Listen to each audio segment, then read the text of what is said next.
ورحمة الله وبركاته. اللهم صل وسلم وبارك على سيدنا محمد. أهلا بكم في منوعات هالة الجندي. أتمنى يا رب تكونوا بخير وبصحة وسعادة. النهاردة هنعمل زيت ورق الغار. زيت ورق الغار ليه فوائد حلوة جدا جدا، سواء فوائد صحية أو فوائد تجميلية. النهاردة هنعمل الفوائد اللي هي التجميلية. اهو زي ما انتوا شايفين ورق الغار.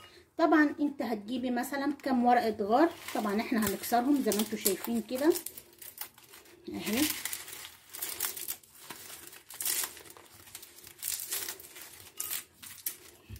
اهي مثلا نحاول نكسرهم الاول وبعد كده ايه زيت ورق الغار دوت حلو جدا.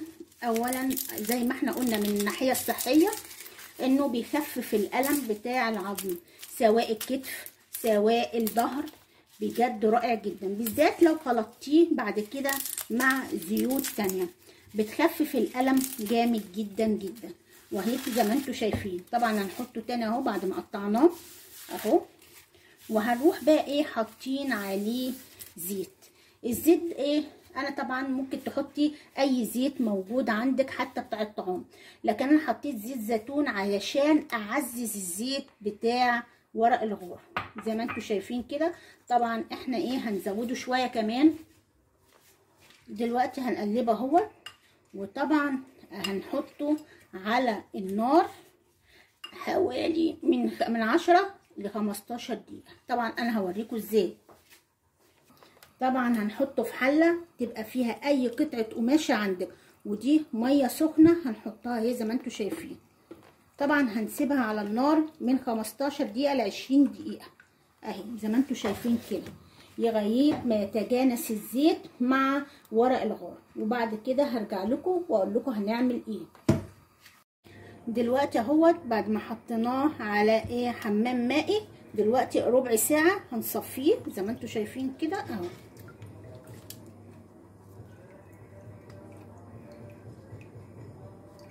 طبعا هنستخدم دوت ممكن نطحنه، هنعمل بيه منه سكراب. ادي اهو. دلوقتي ايه الزيت علشان تحتفظي بيه لازم تحتفظي بيه في ازازه غامقه علشان يحتفظ بكل خصائصه وما ما يتأكسدش، وكمان يديكي كل الفوائد. دلوقتي هنعمل منه وصفه حلوه جدا. ايه هي الوصفه دي؟ هناخد منه اهي معلقتين زيت، وهنحاول معلقتين جل الصبار. ده الوصفه دي حلوه جدا لازاله التجاعيد يا جماعه. بصي هنحاول ايه نفضل نضرب فيها لغايه ما يتجانس مع بعض ويتقل جدا ويفتح ايه الماسك ده اهو. طبعا انا هفضل ايه اعمل فيه لغايه ما ايه ابقى اوريهولكم اهو زي ما انتوا شايفين. اما قلبته بصي تقل ازاي اهو. ده هتعمليه ازاي؟ هتجيبي مثلا وشك كده اهوت وتروحي ايه حطاه اهي. بصوا اهي على بشرتك. اولا ترطيب للبشره رائع جدا جدا جدا، كمان شد للبشره بطريقه رائعه جدا، كمان هتلاقي التجاعيد والتسبغات البشره اختفت تماما. هتحطيه مرتين في الاسبوع هتلاقي وتلاحظي بشره حلوه جدا. كمان زيت الغار ممكن تستخدميه كمنظف للمكياج، يعني ممكن تزيل المكياج من على بشرتك بيه، حلو جدا لانه ترطيبه ترطيب عالي جدا.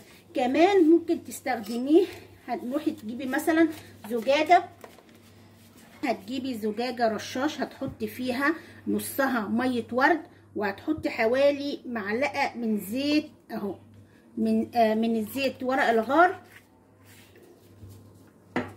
وتقلبيه وتحطيه على بشرتك صباحا ومساء. هتلاقي بشرتك ناضره بطريقه ما تتخيلهاش وترطيب عالي جدا جدا بجد. ده كمان وصفه جامده جدا. اتمنى يا رب ان الفيديو يكون نال اعجابك. لو نال اعجابك اهي ما تنسيش الاشتراك في القناه وتفعيل الجرس ولايكات كتيره حلوه زيكم. وزي ما انتم شايفين قبل ما اخلص الفيديو احنا حطيناه في ازازه غامقه وهنحتفظ بيه في التلاجة او حتى بره.